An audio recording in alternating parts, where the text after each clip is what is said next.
Hello, magandang oras po sa lahat. Meron naman tayong bagong kuha sa bundok. At ito po ay klaseng bulaklak na bato. At ngayon lang na araw ito nakukuha. Araw po ng Lunes. Lunes ito nakukuha. Kinuha ko na lang dahil nga kahit nga Martes po ang magandang pagkuha. Kinuha ko na siya dahil nagpapakita sa akin. Kaya napakaganda itong gamitin sa pampaswerte, itong bulaklak na bato. Ayan. Ayan, bulaklak po yan ng bato. Nakuha ko po ito sa puno ng akasya. Yang bato na po ito. Ayan. Bulaklak po yan, bulaklak na bato.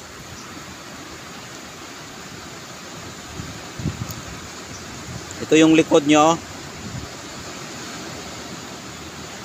Yan yung gilid nya.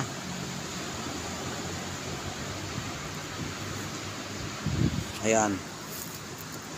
Ito po ay pampaswerte sa negosyo, sa pag-ibig. Lahat po ito pwedeng gamitin sa gayuma, pampaswerte. Itong bulaklak. Maganda ito pang-akit sa mga tao. Yan dahil nga po ito ay bulaklak. Hindi masyadong makita dahil nga po ay bagong sikat po ng araw. Bagong sikat pa ng araw.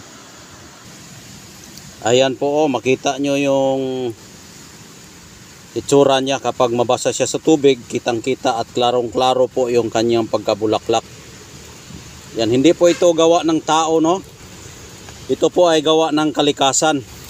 Siguro may nakaka-encounter na dito sa ating mga followers at ating mga viewers na ganitong klaseng bato. Ito po ay pinaka-rare itong klaseng bato na ito dahil nga po ito ay nagiging bulak. Yan, bulaklak po yan. Nagiging bato po yung bulaklak. Yan. Sa bundok ko po ito nakukuha. Araw po ng Lunes yan nakukuha dahil nga nagpapakita, kinuha ko na. Ayan, napakaganda. Ang bulaklak maganda yan sa gayuma, sa pampaswerte sa pamumuhay, at pang-akit sa negosyo, at madaling mapaamo ang lahat at mapaibig itong taong may dalang bulaklak. Kaya maaari itong pwede nating sabihin na ito ay gayuma dahil nga bulaklak, dahil nga ang bulaklak ay gamit po yan sa lahat ng kung halimbawa ikaw ay gusto mo ng babae. Ang babae kasi ay maganda yan sa bulaklak na bigyan yung babae. At hindi lang po yan, dahil nga marami itong pwede natin gawin. Pwede rin ito ay pang-akit sa espiritu. Dahil nga ang gagamitin kasi natin na panghalad sa mga, yung halimbawa maghalad-halad tayo ba, di ba may mga bulaklak tayo na ilalagay sa may yung punta tayo ng mga okasyon, Valentine's Day, kahit nga mga puntod, yung may mga patay, ay pinapadalhan natin yan ng bulaklak. Kaya ang bulaklak ay napakaganda po yan sa gayuma. Kahit nga bihira, kahit nga yung patay ay pinapadalhan pa yan ng bulaklak. Patay na po yan dahil nga ay espiritu at pagmamahal. Kaya ang bulaklak ay pagmamahal. Kaya majority po yung bulaklak ay panghalina. Panghalina po yung bulaklak, majority niya sa spiritual na gamit. Ayan po yung bulaklak. Yan. Bihira ka lang makakita ng bato na bulaklak.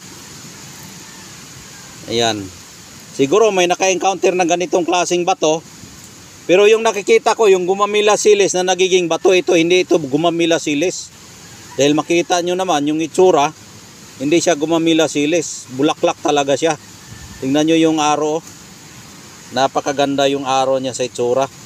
Ayan. May mga grooving pa, oh. Ayan. Hindi yan sinadya na ginawa ng tao. Ito po ay tunay na bato. Ayan, oh, yung gilid niya. Tunay po ito na bato na nagiging bulaklak. Yan. Oh. Napakalakas po yung aura, hindi makikita. Ayan, sa nagnanais po na panghalina, ito po bulaklak na bato. Panghalina at pampaswerte. Ayan, baka ito na po siguro ang hinihintay ninyong may vlog ko na bato na nakukuha. Baka ito na, message kayo sa baba. Mayroon akong iniwan dyan na number. At tawag lang kayo para mapasa inyo itong aking batong bulaklak. Dahil bihira itong batong bulaklak.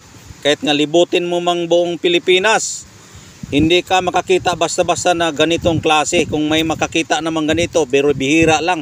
Siguro sa 10 tao may makakuha dito, hindi maabot 10 bato. Ulitin ko po, kung may maka-encounter na ganitong klaseng bato, hindi makaabot na 10 bato na makukuha mo ganitong klaseng bato. Kaya bihira itong klaseng bato na ito.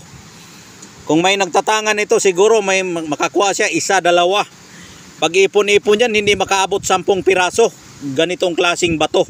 Kaya rare talaga itong klaseng bato na ito na bulaklak. Yan. Bulaklak na bato. Napakabihira po yan. Ayan. Hindi po yan gawa ng tao. Gawa po yan ng kalikasan. Ayan. Ang paggamit ito, balutin mo ito ng pulang tila. Tapos ikwintas mo lang. Ayan. Madali ka makahanap ng trabaho. Kahit sa kagipitan mo. Kapag mayroon ganito, madaling maawa ang tao sa'yo kapag mayroon ganito. Dahil nga ito ay panghalina. Kasi pag panghalina kasi ang pag-uusapan ay madali makaakit ng tao. Ayan po yung panghalina natin na napakalakas yung birtod. Bakit ko nasabing napakalakas po yan? Dahil nga nagiging bato po yung bulaklak. Ayan po ang pinakamabisang rason bakit malakas po yan. Dahil nga ang bato ay bulaklak. Ayan. Kapag mag-usap tayo ng mutya, karamihan sa mutya ay bato. Kaya kapag bato pag-usapan, mutya po yan. At kung mutya ang pag-usapan, bato po yan. Kung naka-ukit sa anumang klaseng nilalang, ang batong yan, ay yan po ay tinatawag na birtudis na mutya. Ayan. Birtudis na mutya po yung ating pwedeng maitawag sa batong may ukit na hindi sinadya na tao. Kaya pambihira, ang nag-ukit po yan ay inang kalikasan na nagdadala ng swerte sa ating buhay, sa pamumuhay, pang-araw-araw nating trabaho, sa negosyo, sa trabaho, sa panghanap buhay, panghanap ng mga wala natin sa ating bahay. Kaya yan po ay maaari nating pwedeng gamitin sa panghalina itong bulaklak na bato. Ayan. Ihulom na to sa tubig. Ayan. Oh, kapag ihulom natin sa tubig, makikita mo yung anyo sa bato. Ayan oh. Ayan. Hindi po yan gawa ng tao, gawa po yan ng inang kalikasan. Yan po yung bulaklak natin. Kaya kung gusto ninyong ganitong klaseng bato, huwag kayong alanganin na mag-message sa aking number na iniwan dyan. Yung number ko 0948066370 at ang aking Facebook account, Commander Bugtungan. Mag-message lang po kayo dyan para mag-usap tayo at i-screenshot nyo, isisin nyo yung bato para pag magkuha tayo ay hindi kayo magsisi sa inyong nakukuha. Ganun lang po kadali at yun lang po ang aking masasabi dahil wala na po tayong oras. Kung gusto nyo ito, mag-continue tayo mag-usap sa aking Facebook account, Commander Bugtungan, at ang aking number dyan nakalagay. Text kayo or tawag para hindi kayo mabudol sa inyong pinagbilhan, baka ma-scam kayo. Kaya para sure ball na ako po yung nakausap ninyo, tawag muna kayo at mag-message kayo sa aking Facebook account, Commander Bugtungan. Pwede tayo video call at i-screenshot yung aking video at isi-send sa akin. At yung number din, tawag kayo kung kursunada ninyo at yung aking boses pakinggan ninyo at lahat ng detalye pwede nyong ma-i-survey para hindi kayo mabudol. Dahil marami na po yung mga scammer na nagkakalat ngayon kahit nga sa Facebook at yung sa aking mga account ay marami nang gumagamit. Kaya ingat po kayo kung gusto ninyong magkakaroon ng ganitong klaseng mga bato. Be sure na ako po yung nakikipagkausap sa inyo at kinakausap ninyo. kailangan video call, ipakita na ako yan. Dahil alam nyo naman yung itsura ko. Nandyan po yun, nakikita niyo sa aking mga vlog. Kaya yun lang aking masasabi. At maraming salamat sa inyong panonood. At naway patnubayan po lagi tayo ng ating Panginoong Hesukristo. Kaya hanggang dito na lang po. Maraming salamat po. God bless po sa inyong lahat.